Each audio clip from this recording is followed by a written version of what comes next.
Junior doctors are walking out in the longest strike in NHS history. This 5-day strike is set to impact thousands of appointments. The doctors are walking out over pay and conditions, saying they've been underfunded for over a decade, with wages not keeping up with inflation, and hence are demanding a 35% raise.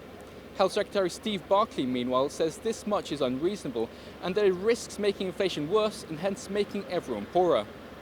NHS workers have seen their pay eroded by inflation by about 25% over the last 10 years.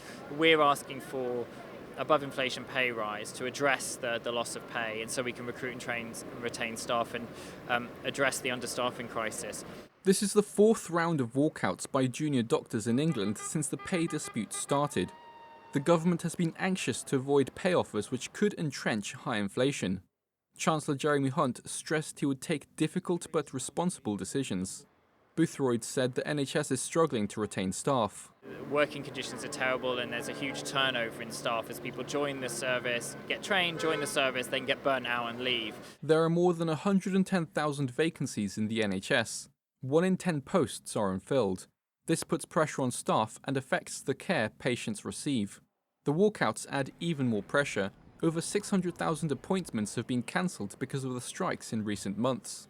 Stephen Hack, a speech and language therapist, said walking out is not an easy decision. It's very difficult and people feel very conflicted about it, I think.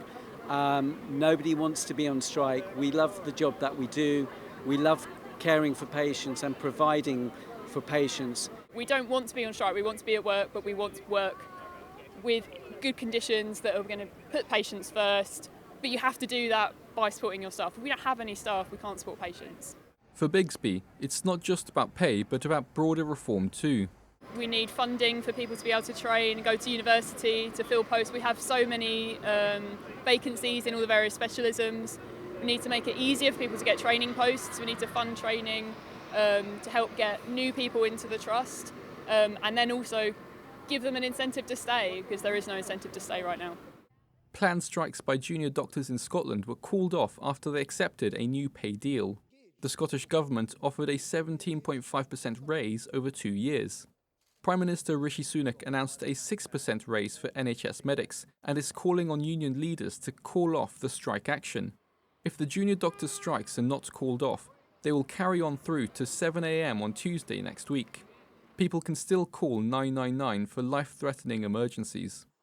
Malcolm Hudson, NTD News, London.